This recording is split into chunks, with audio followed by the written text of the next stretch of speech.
Hi, good afternoon, Gabrielle.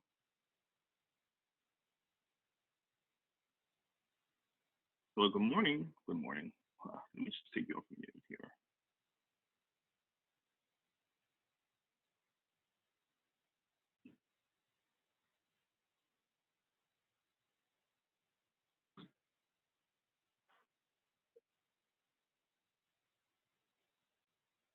Hi, can you hear me?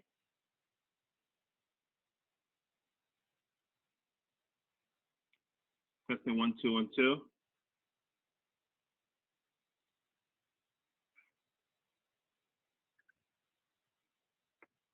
Here.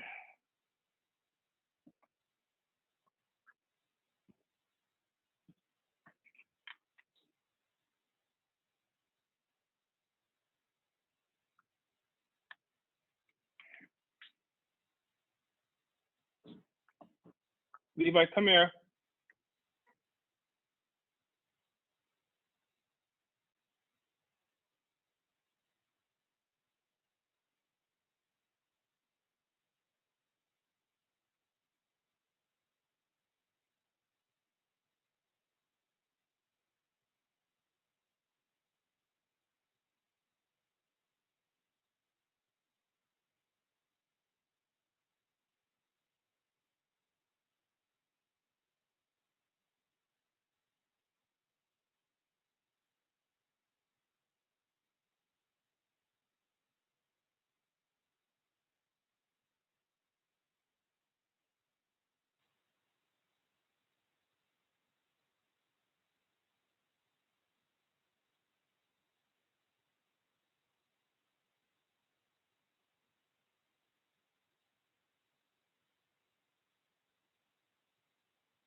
Okay, I'm on Norville.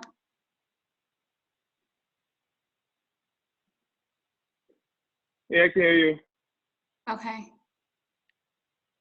I'm just looking for the presentation.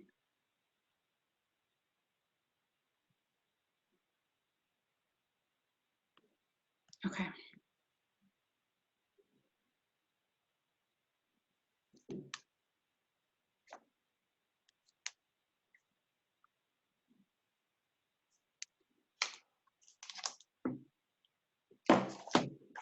Hi, Gabby.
Hey, how are you? I'm good. How you doing?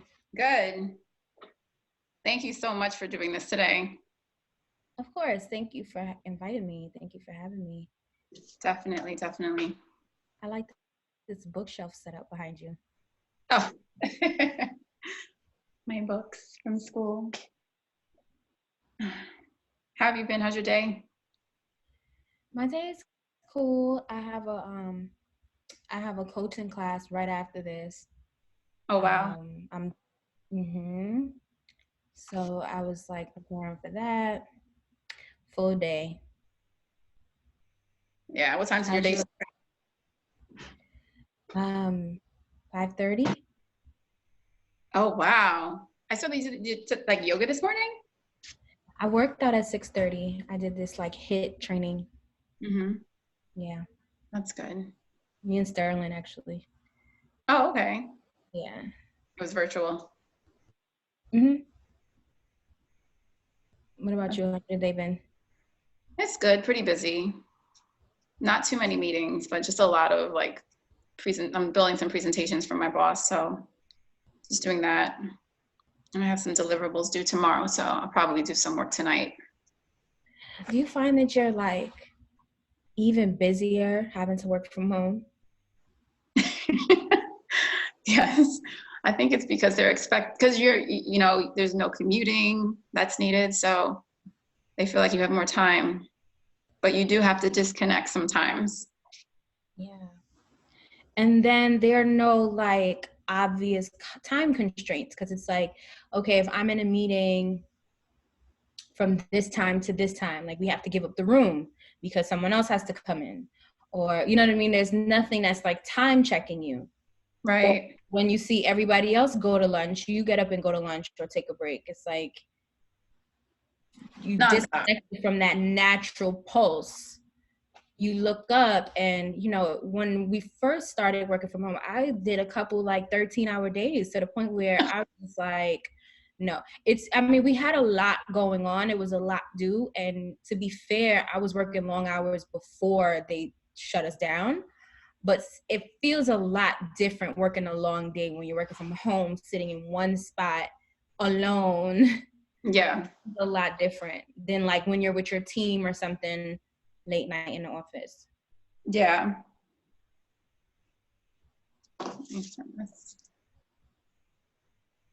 Yeah, it's definitely different. Sometimes I forget to eat because when I'm at work, I feel like I'm always like, oh, it's lunchtime, it's time to eat. But here I'm like, oh, I didn't even eat breakfast. I gotta get up, and it's like 11:30. And then by the time you realize it, it's like lunch, and eat once the entire day because you're just so into doing your work and getting it done. Yeah, it's like you miss those natural cues, like, okay, everybody else is going, let me go, or yeah. And who knows how long this is gonna last like this. I'm hearing for the rest of the year. I don't know. Who knows? Everything is canceled. I don't even know if we're gonna have a summer. At this point, no. I was hopeful like 2 weeks ago, but now I'm not too sure. But you have states like Georgia that's opening up. I wouldn't mind if they open things up with like limited service or like let one person in at a time. Right. Like I could live with that. Like, can I please go to the nail salon? Please. Even if it has to be by appointment only. Yeah, it's bad. It is definitely bad. All the businesses around here, they're not letting anybody in unless you have a mask on. Yep. I went to a Trader Joe's in Queens and the line was wrapped around the building and I got there at 8:30 in the morning and I was online for 2 hours. Wow. So what time do you have to get on the line?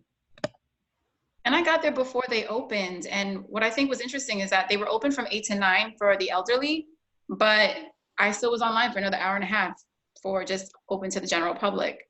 You got to sleep out there. You have to get out there by like 5:30. You have to, but you still have to stand online because they're not going to let you in until 9 a.m. So you have to literally camp out. Yeah, I bought like literally the entire store so I don't have to leave my house another month. It'd be good to go with 2 people too. One person go online and one person just do a mad grab. Yeah, it's pretty bad, but hopefully it gets better soon. I have a local grocery store by me. It's not too bad. Mm-hmm. I know if it was a Trader Joe's, because like for some reason, people just feel like you can't go to a regular grocery store. Like you have to go to Trader Joe's. Yep. But I mean, there's a Target at the end of my block, so if I need like little odds and ends, I can just walk. Cool. Yeah, so it's not too bad, but it's like I needed like real food. Like I couldn't just go to Target and get like minced meat again. I'm not doing that for another month. So, what about a regular? Hey, I'm sorry. One quick note. Your screen, Alicia. You're kind of squared. Let's see here. My face? Give me one. Are you on the phone? Yeah. You're doing it from your phone? No, my iPad. Can you do it? Can you do it the landscape way? I'm not sure how you have it positioned. Okay, perfect. Got it. Thank you. I can't even see myself when I talk. I used to be able to see myself in the little box. You gotta go to your options. If you go to your options on the right-hand side, you'll see different boxes where you'll be able to see either grid mode or see yourself or see the presenter by itself. Well, because I'm sharing my screen, I don't know if I can go to grid mode. It's not giving me that option. But you can see your screen and you'll be able to see at least like 3 people on the side. Let's see here.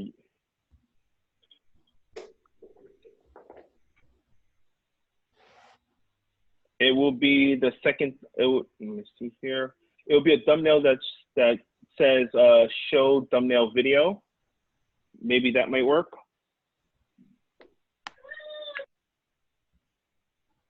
Show names of annotators. No, it doesn't say it. It's okay though. As long as you guys can see me and I look regular, I'm fine. Yeah, perfectly fine. Hey, Phoenix. Hey, how's it going? Oh, hey, Diona. Hi. Diona. Hi. Diona, this is Gabrielle. Gabrielle, it's Diona. She's my co-host. Hi. I didn't know your Instagram. I would have tagged you. Don't have one. Earlier. Oh, you don't have one? Okay. Can I ask the reasoning behind that? I don't know. You just don't. Have you ever had one? Yep. Okay. Yeah. I wasn't using it properly, I guess. I was just wasting time, so. Got it. Okay. I could understand that. It's good to know when to like separate yourself from things that don't serve you, right? Yeah. No matter the peer pressure. I still have LinkedIn, but that's about it.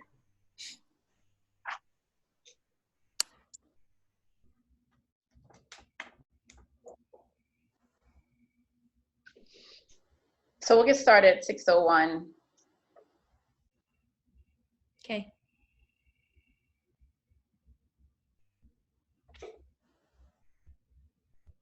Are you going to edit the first 15 minutes out of this recording? Is it recorded? Is it start recording? Yes, it started. Norville, will you edit the, yes, it will be. Okay.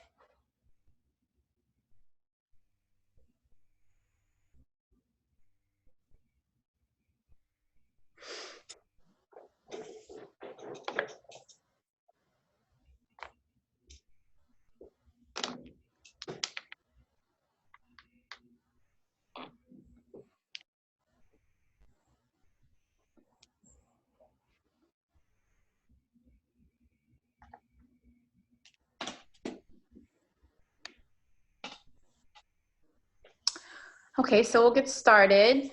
Good evening, everyone. Thank you for joining. My name is Alicia Suggs. I'm the Director of University and Alumni Relations, and I'm so excited for you all to join us tonight. We have a great presentation in store. And before we get started, I'm going to turn it over to Diona Phoenix so she can introduce herself. Hi, I'm Diona Phoenix. I am helping Alicia with the committee, and I'm excited to see this wonderful presentation that Gabrielle has for us today. and to help answer some of you guys' questions. Thanks, Diona. And just for housekeeping purposes, if you are on audio, please keep your phones on mute. That way we have less distractions as we step through the presentation. So, like I said, I'm very excited today. We have Gabrielle Noelle here with us. She's a branding specialist.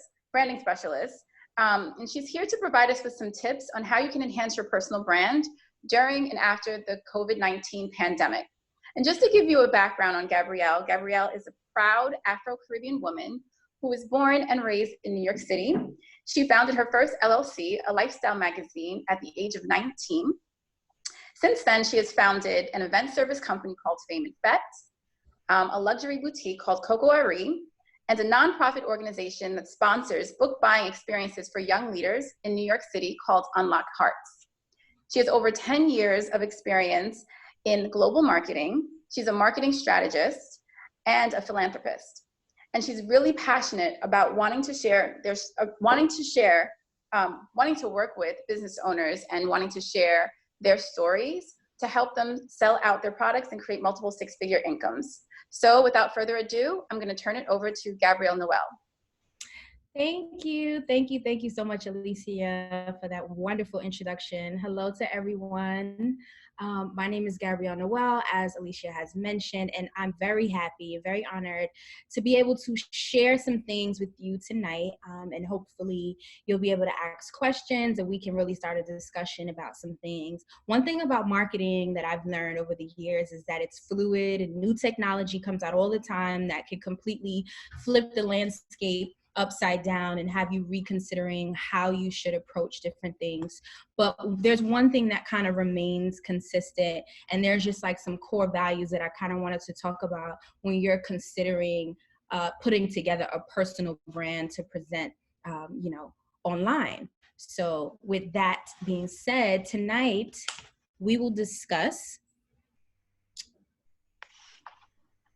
oh, wait a minute. Okay, so sorry. Tonight we'll discuss the 3 keys to sharing your personal branding story. So you're going to be sharing your story, being authentic, and building relationships. Those are the 3 most important parts. So the first thing is you want to be able to share your story with people. In order to have a personal brand, you've got to have a point. What is your point? So you can go on to the next slide. One thing in order to have a personal brand is that you have to be able to, oh, okay, that's me. Wait. I jumped ahead. No worries. So that's me, Gabrielle Noelle. Get to know me. I'm a serial entrepreneur, a speaker, and a philanthropist, as Alicia has mentioned. And one thing that I'm very proud of is my organization, Unlock Hearts. We sponsor book buying experiences for young readers ages 8 to 14. So essentially, every first Saturday, we bring the kids to Barnes & Nobles and we give them $20 to buy books, any books of their choice. And the reason we do that rather than give them donated books is we really want to encourage the act of choice, the act of making that decision and discovering the books on their own. And out of everything that I've done, that's what I'm the most proud of. So let's continue. So tonight we're going to talk about sharing your story as one of the first key. I feel like the slides are out of order. I don't know how that happened. Okay. This is what I had. Yeah, that's all right. Let me see if I can, okay, so let's start here.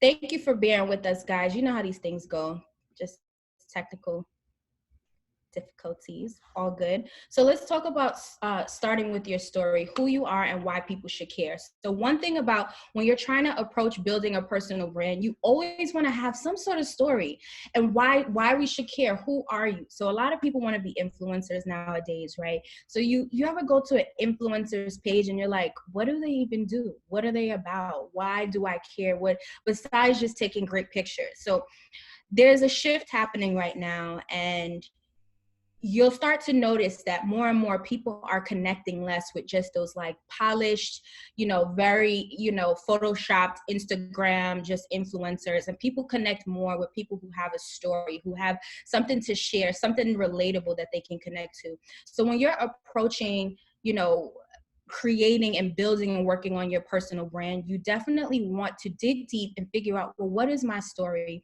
Who am I? And why should I care? So when it comes to that, Alicia, did you have a question?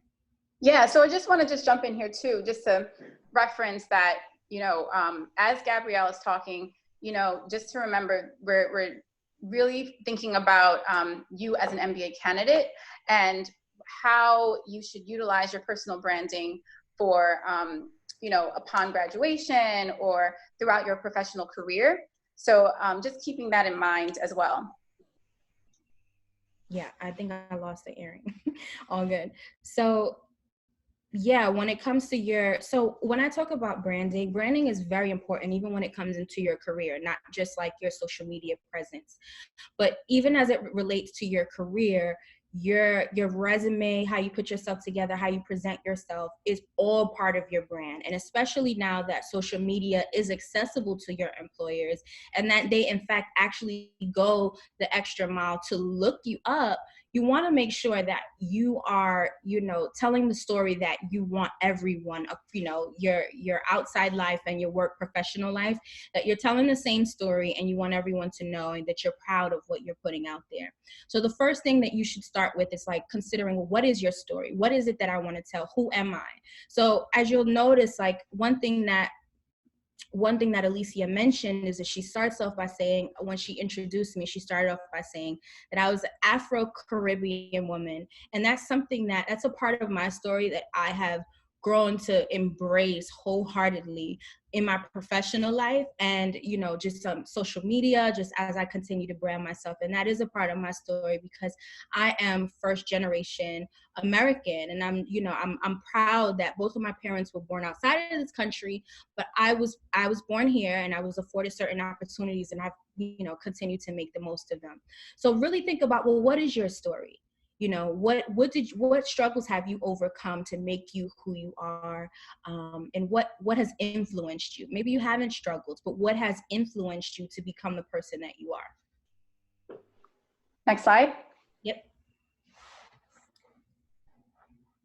So that's the first step. That's the first part of the formula. The second thing is for you to think about what are your principles and your values. Once you have your story kind of figured out and you know exactly what parts of your story you want to share, of course, everything is all true. But you also want to now establish like some clear principles and values about yourself. This comes in handy when, LinkedIn, Instagram, Facebook, it all starts to collide. So your professional life and your personal life are now kind of becoming more seamless as people have access to see you in different avenues. So it's very important that as a professional, you have some principles and values that you live by, that things that you do on social media, that you include in your personal brand that may be outside of work, that they correlate, they coexist with your personal principles and values. So one thing that I would ask you to do is to come up with at least 3 to 5 principles that you stand on. What are your values? What are things that are the most important to you, whether it be family, whether it be finance, whether it be culture, whatever those things are, think about some solid principles and values that are most important to you. And that's what you're going to continue to weave into your brand. So anytime you think about posting something or doing something online, I want you to like, how does this align with my story? How does this align with my principles and my values? So I have a question. Oh, yeah. Go ahead. So I have a question. As MBA candidates, I know that they're trying to think of ways and how they can stand out. And I know these are great values, but what type of advice would you give a candidate that is graduating this year and is looking to kind of develop some principles within themselves professionally to help them stand out from their peers to catch the eye of future employers? So I think it all correlates. So I think what we have to do here is think about how do our personal principles and values kind of relate to our professional values? Because at the end of the day, I think so many times we tend to separate our professional lives. We put on a collared shirt and we think like we're this version of ourselves. And then like on the weekends, we're like, in a top and now we're someone else. So I think it's like, what's important is to remember that in this day and age, your presence online is available to any and everyone. Yes, you can have a private page, but people screenshot, screen record. So it's like when you are kind of, putting yourself out there online and creating a personal brand, you want to make sure that it's cohesive across your professional and personal life. So to answer your question, what are some principles that I think you should consider? I think you should consider what's most important to you. So how do you interact with your coworkers and, some of your peers at work? What type of values, kind of lead those relationships and those interactions, right? Because although we have to be professional, you still have a personality. And what are some things that you would just never do, or some things that you just have to stand up for and speak for? Do you have heart for, women's rights in the workplace? Or how do or culture? How do you relate those things? How do you articulate those things? Like, even your coworker should really fully understand like who you are as a person. I think that's what makes you more relatable, understandable.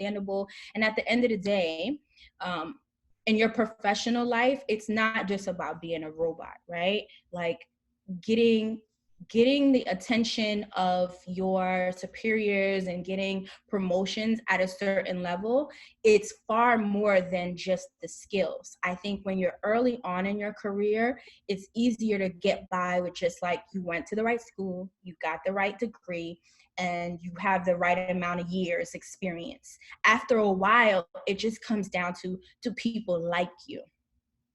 Got it. Does that answer your question? Yes, thanks.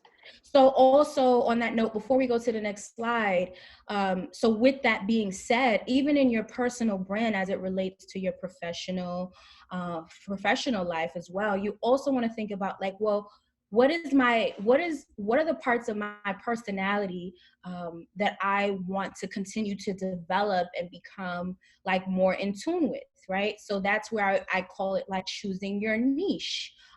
It's like really discovering, who you are and kind of amplifying those things. So are you a person that's really into fitness?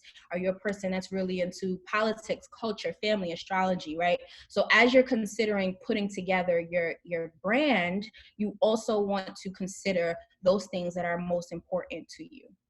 How do you brand yourself if you're switching careers? I think that's the best part about having a personal brand, right? Is like, no matter what career you end up, you are still your personal brand, and people can still relate to you and connect with you because you are who you are. Like, no matter what I end up doing, I'm always going to be that Afro-Caribbean girl, first generation, that just wants to make her parents proud, right? Mm-hmm. And it doesn't matter what job I'm in. It doesn't matter what position. I could completely have a career change. So what I would say is that's why doing this as a professional is so important, because it allows you to have an identity outside of just what you do for a living, like your task or that current job role. Because as you know, things are changing. I'm sorry for like flipping my hair so much.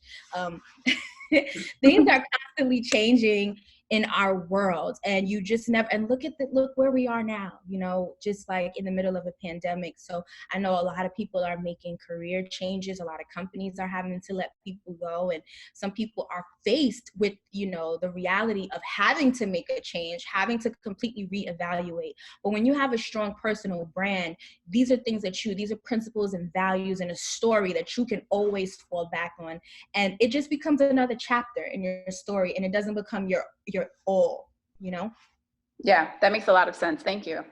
Yeah. So next slide. Next slide. So the third part of this formula to creating your personal brand, so we said sharing your story, like coming up with what is your personal story. The next thing would be is figuring out what are those 3 to 5 principles and values. And the next part is let it be bigger than yourself. So back to like some of those online influencers that you see, a lot of them are literally just taking pretty pictures, highly photoshopped, and they're just posting. Why should we care? Why should we continue to pour into you? Why should we pay you? Why should we pay attention to you? It's important. If you want a personal brand that is relatable and connected to people and that is fulfilling, you want it to be bigger than just yourself, not just about like gaining popularity, but about the culture, about adding value to others, about what can you do for someone else? Is it just self-serving? Is it just because you want to be an influencer and be popular for this particular thing?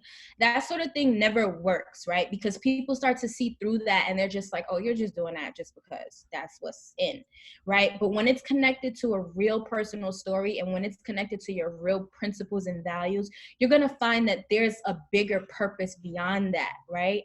And that's one of the third parts, that is the third part to really amplifying your personal brand, is to understand, what can I do that is outside of myself? So for example, in my brand, Unlock Hearts is really what allows me to connect with that part of me that wants to give back and do something that's bigger than myself, that's more important than myself. So when I founded Unlock Hearts, I felt complete. I felt like all the success that I had and that I could brag about and boast about, it really meant nothing compared to just, you know, meeting up with the kids once a month and helping them pick out books, right?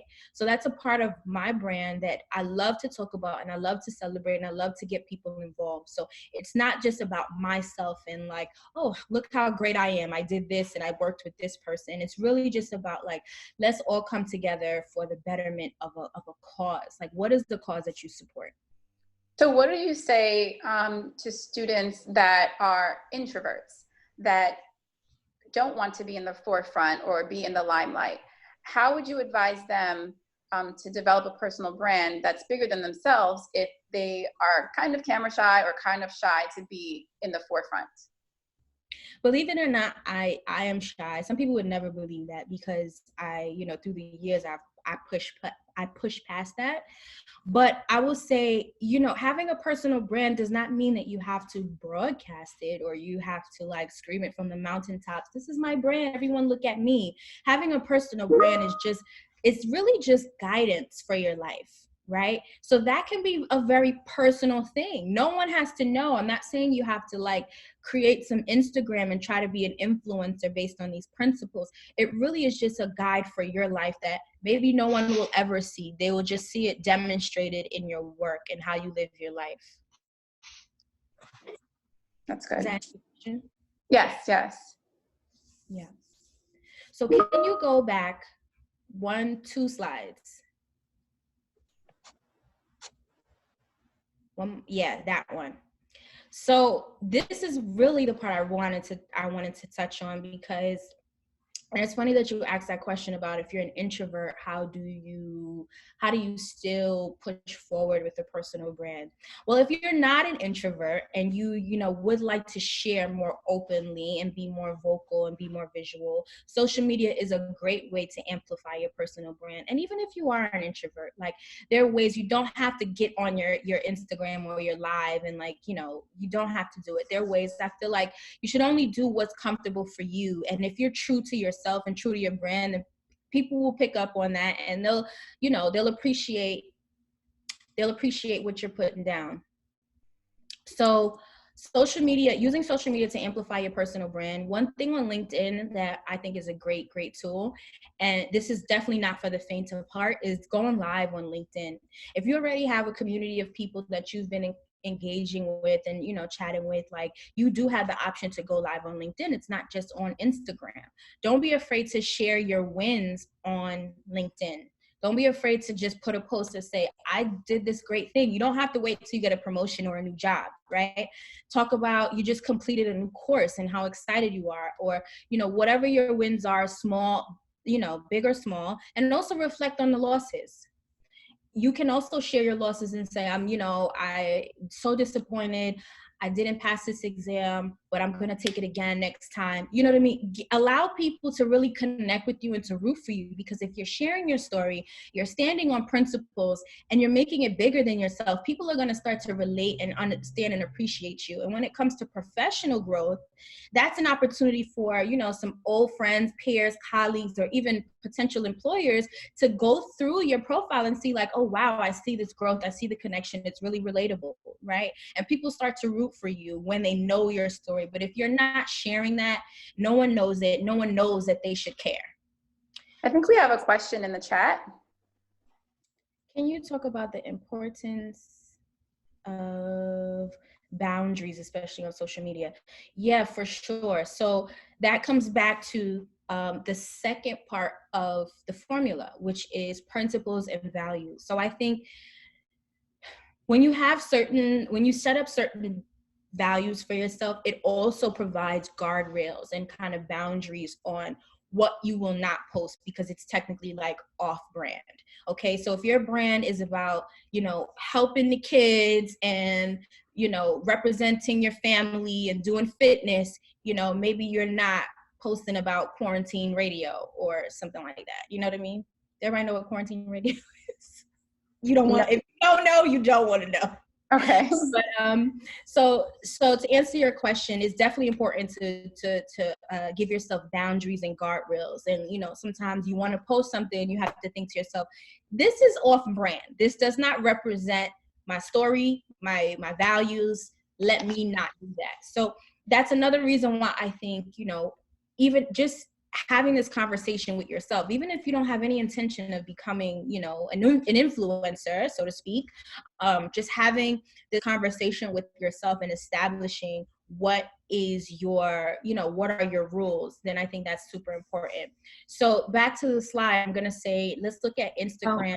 I think we had a follow-up question from Andrew. He wants to know, would you recommend 2 different profiles? Maybe a professional one and a personal one? No, I don't think you need to. I think if you're following your values, you don't need 2 profiles. So like, for example, you know, right now you'll look up and down my page and I share like a photo of my mom. I share wins in my family. And as my family continues to grow, I think there's a way to post things that are a glimpse into your personal life without like spilling your beans. Like on a second profile, what are you going to like spill your secrets? I don't think that's a place to post, like, you know what I mean, your nudes, you know, for example, like, or not. But the point is, it's like, what's the second profile really for? You have to ask yourself, like, why do I need some second secret profile? Anything that you're posting should be something that is okay for anyone to see, because you are following your values and your, you know, it comes from a personal place, right? And I think you can do that without being too invasive or, you know, exploiting your family, but there's definitely a way to do it. I don't think you need 2 profiles. I actually have a question. So in terms of, let's say, TikTok or Instagram, how do you use those profiles in a professional way? How can young MBA candidates use that to set themselves up for success? I understand how we can do that on LinkedIn, but what about some of the other channels? Yes, that's a great question. That's exactly what I was going to get into, because I think let's skip to TikTok. I think people look at TikTok and they're like, come on, you know, it's just everybody dancing and doing the Savage Challenge. How does this relate to me as a young professional? I have an MBA, I'm trying to get a job. But what I will say is that TikTok has such a great potential for building community and for creating content.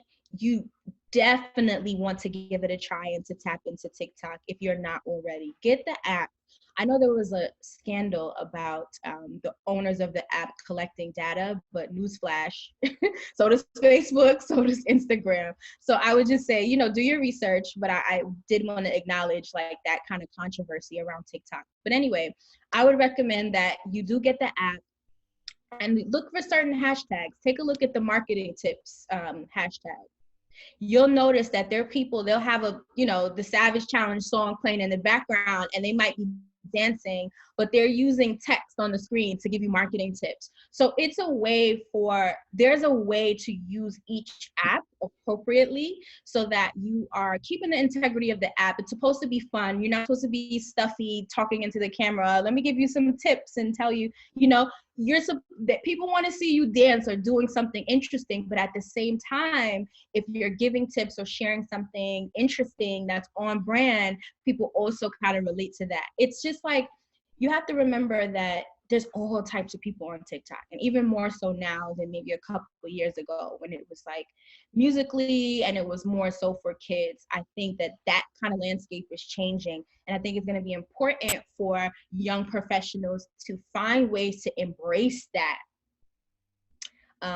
because the potential to go viral, the potential to build community on TikTok is fresh, kind of just like how it was on Instagram 5 years ago. It's super fresh. Everyone is just like willing to build community and to grow. There are people on TikTok that have millions of followers at this point because they've been creating content, 15-second content, doing something fun that's on brand. They chose a niche and they stuck to it, and they let their people find them. Do you recommend some of the candidates during this time, some of those that may be graduating this year, do like an IG live session to either promote what they majored in, like say they want to tutor others or share some of the information that they've learned during business school, just to put themselves out there on the social media platform in a different way? I think IG live is great. I think if you have something that you want to share, something you want to talk about, I think it's great. I don't know if everyone has the right personality for like an Instagram live, because you're literally talking to yourself, right? Mm-hmm. And I don't know if anyone here has gone live, but I've gone live before and it'd be people in the chat and no one's saying anything. And you have to be okay with just like talking and getting engagement from people. So it's not one of the easiest things to do, but if you're able to do that, then yeah, for sure, go for it. And one thing I would suggest is to have a purpose when you go on IG Live. Have a talking point that you want to talk about, and maybe if it's your first time, you can maybe DM some of your people, some of your friends, and tell them, hey, tonight at 7 o'clock, I'm going to go live and I'm just going to talk about my experience in this program. Mm-hmm. Or I'm going to talk about my job hunt and how it's been. And what you can literally do is come up with just outline some things you want to talk about. So let's say you're going to talk about your experience trying to find a job now, and maybe come up with three obstacles that you had to face, right? So just give yourself an outline so you have some talking points, and then you can also save your live so people can continue to view it on your profile for the next 24 hours. And you can also download it to your phone so you can repurpose it and maybe post it on your feed later on. So people be like, oh, okay, you went live. That's interesting. It was interesting that what you talked about. You can, you can even now repurpose it and post it on LinkedIn or Facebook and find a way to connect it to your professional life. But the most important part of that advice is to have an outline of what you want to say. It doesn't have to be a script. It shouldn't be a script if you just reading, today was a bad day. And it should really just be some key points about what you want to say and things you want to touch on. Okay, we have another question from the chat. What's your view on using WhatsApp for advertising and other socialization of your brand? What do you mean using WhatsApp for advertising? So texting people?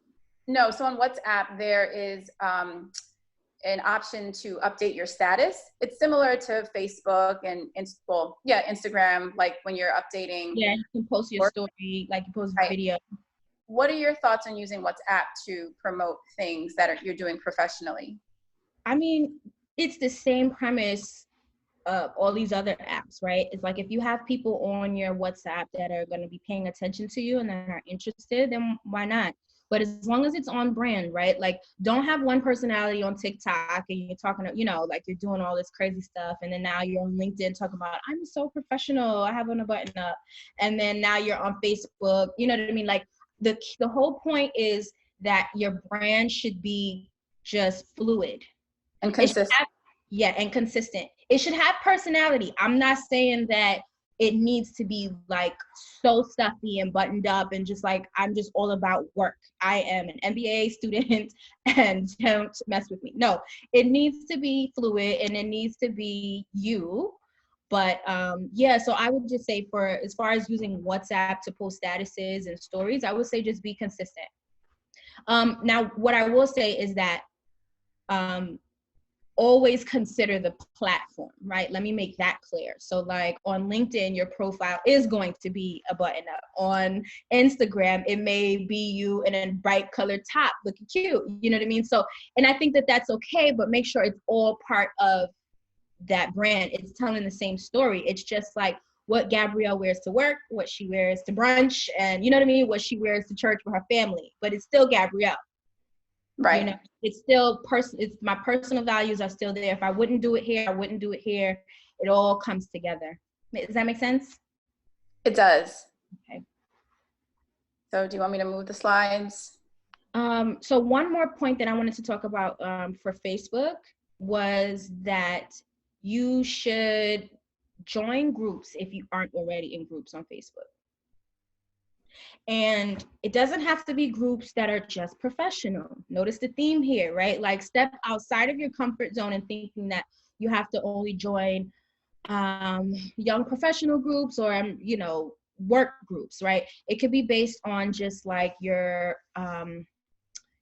hobbies or just your, you know, personal things, because it's an opportunity for you to make connections with people and to also share your experience in a different way. And you never know how it all comes together.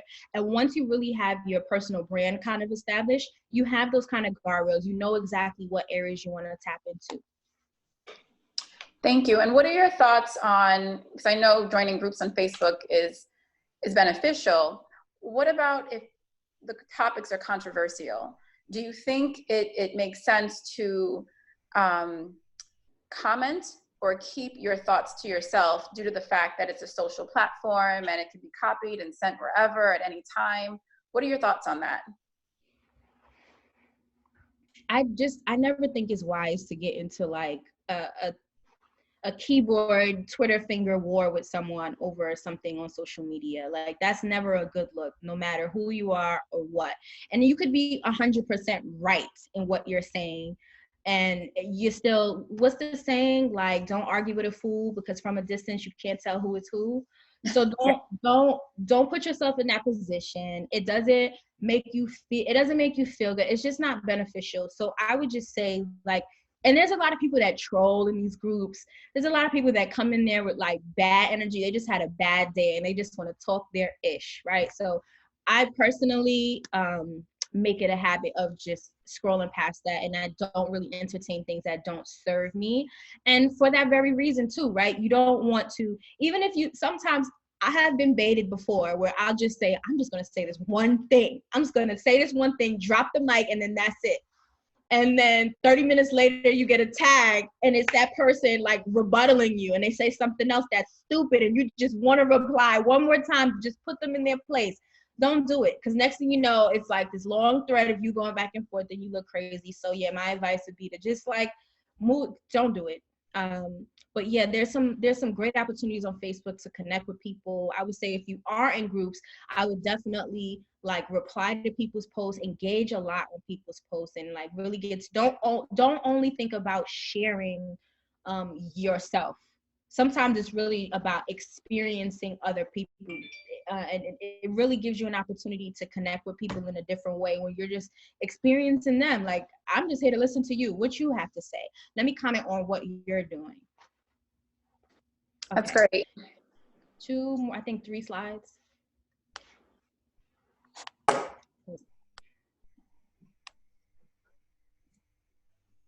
Okay, so here's some things that, you know, during this pandemic, what can you do to keep yourself busy?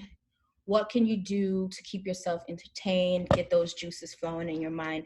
And I know I put this first because I know it seems so far-fetched, but it's not. Write a book. It sounds like, what do you mean just write a book? How do you just write a book? But But just like any kind of like essay, you ever wrote an essay, you ever had to write a report, a dissertation, anything at all, like that's kind of where it starts. So a book starts with just an outline, right? And on the next slide, I'm going to show you how to get some help with writing your book. But I definitely suggest like maybe outlining it.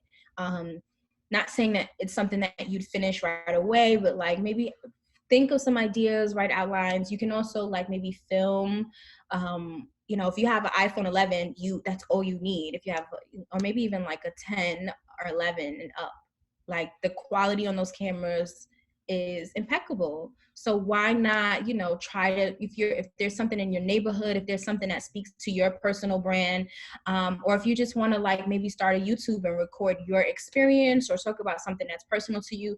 And that's where also creating this personal brand and figuring out what's more meaningful to you outside of just yourself is important, because that's where a lot of your ideas are going to come into.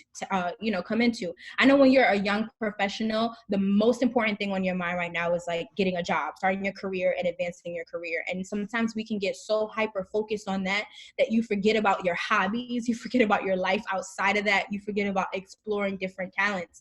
You ever look at people and they're like, how the hell did you become a millionaire by just doing this, or you did this on YouTube, or you did this podcast, or you did this? It's because, you know, you too can experience things outside of just your professional world. Don't feel boxed in because you went to school and you had an idea to, you know, pursue a particular career. Still do that. But, you know, think about how it's just your MBA, your profession, your degrees, as great as it may be, please only make that a part of your whole life, right? Do you think it's smart to develop an electronic portfolio? Yeah. Electronic portfolio is definitely the wave, especially in a time like now. You know, you don't have an opportunity to actually give someone a physical portfolio. So if you wanted to share, you know, your work or yourself with people, of course, yeah, having an electronic portfolio is definitely something you should be working on. You can also start a live series, maybe for future, you know, MBA students, where maybe every day you talk about a different topic and then you save those lives, right? And now you have like a whole collection. Now you have 10 lives that could possibly help, you know, 10 video, like a series. So right. Just think about how do you repurpose content, and it's just like, you know, very low pressure, just one thing at a time. And it should really come from a place inside you where you just want to share, you want to like explore yourself and, you know, talk about your brand. Okay. Next slide. Yeah, next slide. So in terms of content creation, one of my like secret weapons is Fiverr. Okay. And ever heard of those? I've never heard of them. What are they?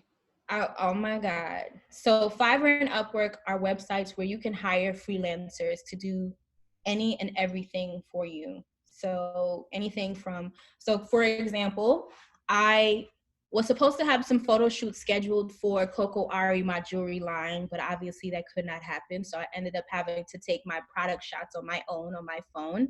I wanted them to be like on a white background, completely just clean. I don't have like, you know, I have an app or two here and there, but I don't have the skill to like get it to the level of perfection. I went on Fiverr. I sent them just a raw photo. Let me see if I can show you. $5 later, $5 a photo later. Let me show you what I got.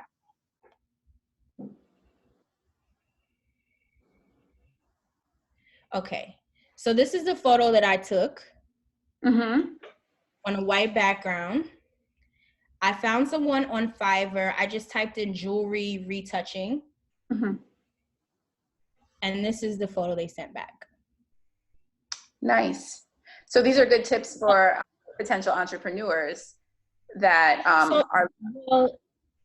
Well, I gave that example just to show you that you could literally find anything on Fiverr, right? So I just happened to find a jewelry retoucher. But as far as like, if you're creating content, if you're trying to work on things, if you're creating your portfolio, if you're just working on your resume, or if you're just like trying to work on writing that book, or you're trying to work on, editing that podcast or that YouTube, and you want some help editing or do anything like that, you literally can go onto these sites and find freelancers to help you do some of those gigs. So like someone can edit for you, you can find a ghostwriter, and it's like pretty reasonable prices. If you ever have a chance, like go to those sites and just look around and see what's available, and it might spark something in you, give you a good idea. But like these are the sort of things that if you wanted to post something on LinkedIn, if you're like possibly writing an article or something like that, and you wanted an editor, someone to just like proofread your work or to just make, polish it up, you have someone on Fiverr that you can connect with to help you do that. InShot is another one of my favorites. It's an app for iPhone and Android. So if you are recording video, or you just want to edit photo, put text on a photo, or put text on a video, InShot is definitely the way to go. Canva has a free and a paid service, but it's an image creation tool. Like I actually created this presentation on Canva. So they have lots of templates, everything that you can possibly need. And you can also create like animated images and things like that. And then here's just a list of some other apps that I thought would be helpful if you're getting into content creation as it relates to your brand, if you want to start. So don't feel intimidated by writing or filming or creating because you don't necessarily have that skill to like edit it or to polish it. Don't feel intimidated. All you need is the idea, and then you can find the pieces to kind of help you put it together. Like let the idea come to light, and everything else will work itself out. Okay, and just to give everybody on the line a heads up, our chapter will be assisting you with editing your headshots during this difficult time. So just to let everyone be aware, and if you want more information, please feel free to reach out to me. Next slide. Yeah. Okay. So I hope that was helpful for you. If it was, please let me know in the chat. And also let me know if you have any questions. Yes. About anything that we talked about or anything else that I didn't talk about. Maybe you have a burning question about something that I skipped over. Ask me. Yes, so thank you, Gabrielle. So at this time, I want to open up to everyone on the line. If you have any questions for Gabrielle, please feel free to shout them out or write them in the chat, and we'll just be monitoring that.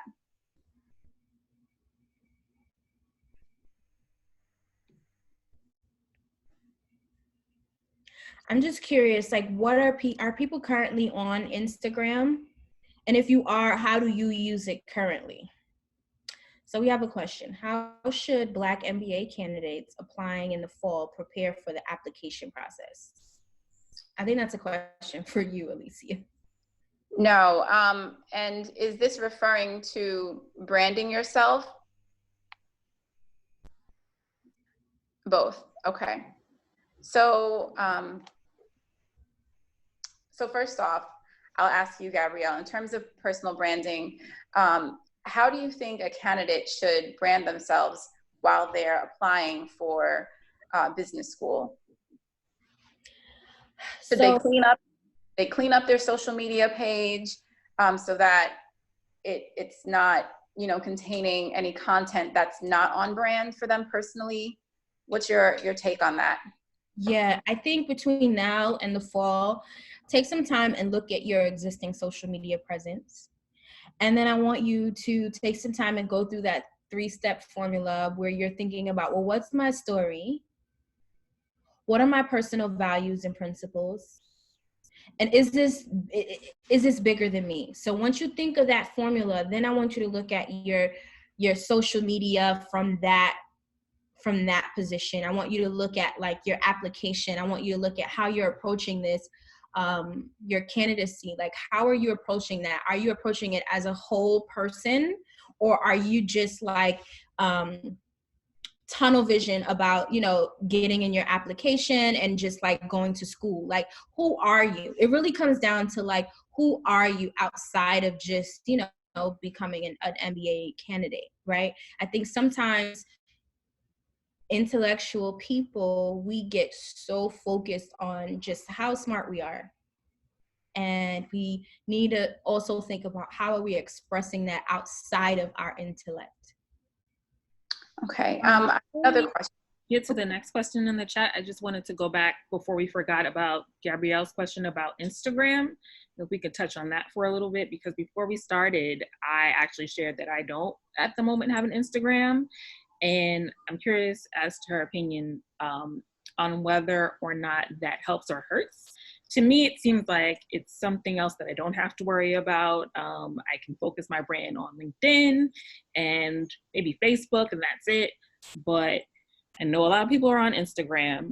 So if you guys can chime in the chat, let us know if you have an Instagram. And then Gabrielle, do you think that it's imperative to have one, or are you okay with that one? Yeah, no, I definitely don't think it's imperative to have one. I think it's all personal preference, right? So like if you know yourself and you know that I don't want to keep up with Instagram, I can't keep up with Instagram, I don't like Instagram, then I think that's perfectly fine not to have one. I think that if you do have one, you want to make sure that it's telling the right story about you. And I think that's what's most important, is that if you are going to do it, make sure you're doing it right in a way that speaks to your brand. And getting back to that question about applying for school in the fall and using social media, do you think it's smart to connect with those individuals that are currently attending the school that you are intending on applying, just to get some insight on the school and their programs? What are your thoughts about that? I think that would be the best method to contact them. Oh. I think that's a great idea. And I think I respond to a lot of people that hop into my DMs. And one of the first things I do before I respond is I click their profile and I check them out. And I get a feel for who they are. So that there's another example of why, cleaning up your brand and making sure that everything on your page speaks to who you are and how you want to be seen. And, it kind of just like expresses your values and who you are without anyone having to speak to you, I think is important, because you're making an impression on everyone. Like, it doesn't necessarily need to be an employer or, someone at the school, like in administration. It could literally just be a peer and, someone that could possibly give you a connection. And like, by looking at your page, they can see, oh, wow, she's really close with her family, or she likes to do this, or she's really into fitness. It doesn't necessarily have to be like, I'm so smart, look at me, I'm smart. It could just be like, I'm just a cool person, I like to do these things, and oh, guess what, I happen to also be an MBA candidate because I'm smart. It's like, be whole. And it's, being whole is an intentional process. It's like, it's a purposeful thing about paying attention to certain things in your lifestyle, figuring out what serves you and doing more of that, figuring out what doesn't serve you and doing less of that, eliminating that. And it's completely intentional. Anyone you see when you go to their page or you check certain people out and their image or their brand looks, it's speaking to you, it's very intense. It's not by accident, right? There's thought behind, like, should I post this? And if I do post this, what's the story behind it? What am I trying to sell? Their whole profile is telling you a story of who they are. And even if that evolves over time, as you go back, you can see what happened in their life. They're telling a whole story of their life. And I think that that's what's kind of cool about our generation, is that we can do that. A lot of us have been on social media for 5 years already, right? You can look back at your posts from 5 years ago and be like, oh, I remember that girl. So I think it's pretty cool when you want to put your best foot forward, because in the moment it may feel like, what, I'm upset right now, I want to post this about someone or about something, I want to get into this politics and talk about Trump. But in 5 years you're going to look back and just be like, oh girl, it was not that serious. So there's a question in here. Do you recommend personality tests to give you ideas on your top 3 skills? Yeah, personality tests are cool. Those are developed by, some of the highest professionals. So I would say yes. But to be honest with you, like, do you really need a personality test to know who you are and how you are? Like, I think that's a very personal journey, and it's a very intentional journey, because even as you figure out like who you are, what your habits are, there's still always opportunity for you to change that, right? So there's still opportunity for you to kind of have these like micro habits that help you to develop who you are, you know? And for example, everyone that's here on this webinar, you made the choice to attend, to see if you can pick up any gems, to be a part of this conversation. This is like a choice that you make to continue on your journey, right? So yeah, personality tests are cool, but I think it's just something fun to do, to get some insight. But ultimately, the real work comes from within, and you creating your own story and creating those habits that help you to grow your story. I also think that sometimes with the personality tests or self-assessments, you're able to find traits about you that you probably don't even know that you have, or that from a different, or what people see you as, because it's hard to take a step back and get somebody else's perspective.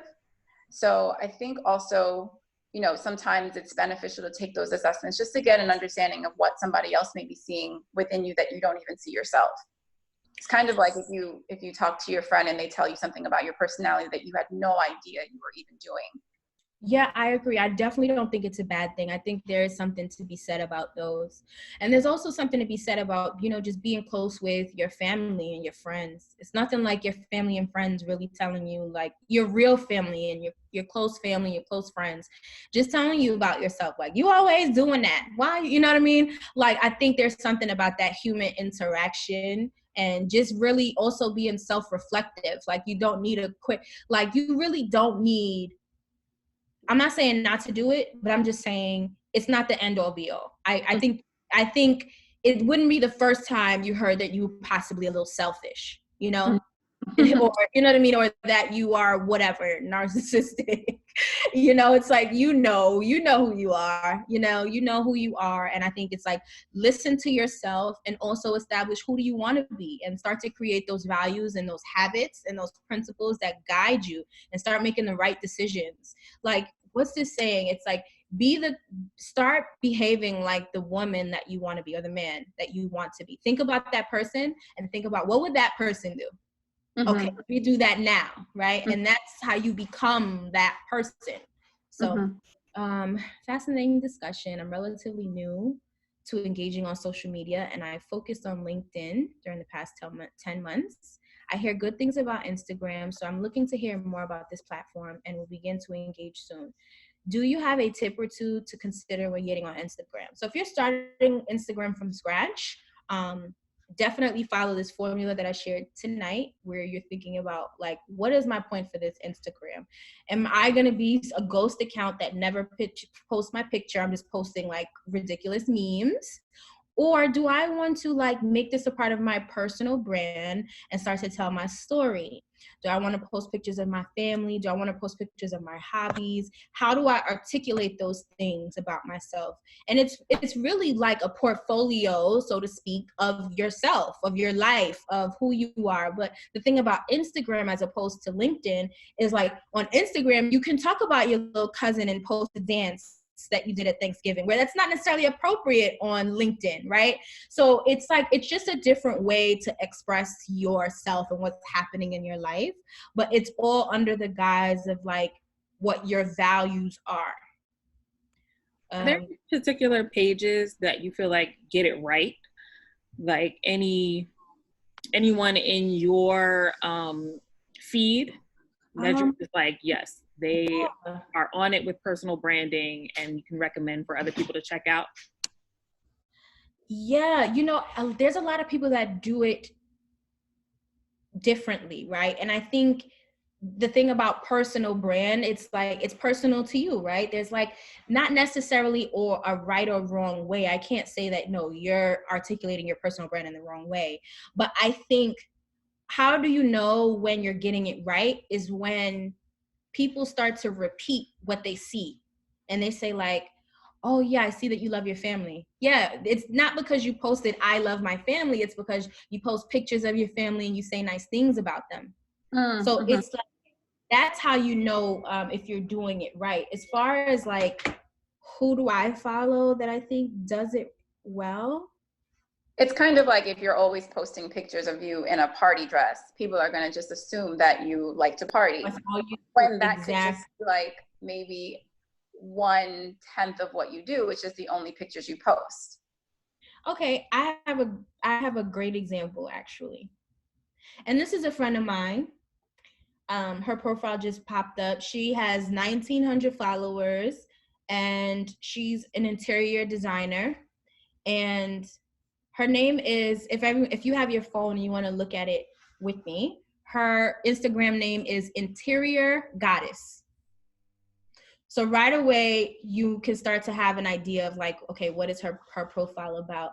But what I like about her profile is it's got her personality. She's an interior designer, but yet she posts about her going to a carnival, you know, but then she posts about also her most recent post, she's like putting together these flowers for Mother's Day. So she's like having fun with it. It's her interior design page, but she has fun with it. She also posts like, let me just show you a glimpse of her feed. And this is just a friend of mine. She doesn't have like a lot of followers, but I think she does a great job of incorporating parts of her personality and what her brand is about. So when you come to her page, you know she's a fun girl. She's exciting. She loves interior design. She also loves her family. She also posted a recipe of how to make these like CMOS shots for her family. So it's like you start to get bits of her personality from her page. And I think that you don't have to overthink it. It really is just like how it all comes together and the story that you're telling. And, you know, everything that you post, does it align with what you're trying to convey? This will also be a good time to do like a shameless plug and let us know your Instagram so we can get an idea of how you brand yourself. Yeah, sure. Go to the next slide. So my Instagram handle is GabrielleNoelle.co. So you can follow me on Instagram. I actually just started a YouTube. So if you want to check it out, I have like 2 videos so far. I like literally just started like 2 weeks ago. But I have a YouTube, and if you wanted to check out my nonprofit, it's unlockhearts.org. Okay, thank you, Gabrielle. And I think we never addressed the one question around how should Black MBA candidates applying in the fall of 2020 prepare for the application process? Noelle, are you on the line still? Yes, I'm on the line, yes. To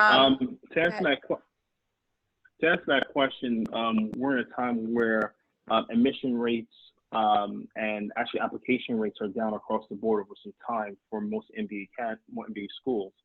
MBA schools are looking for diverse candidates, and believe it or not, this is actually a good time for you to explore if you should attempt to apply to an MBA school.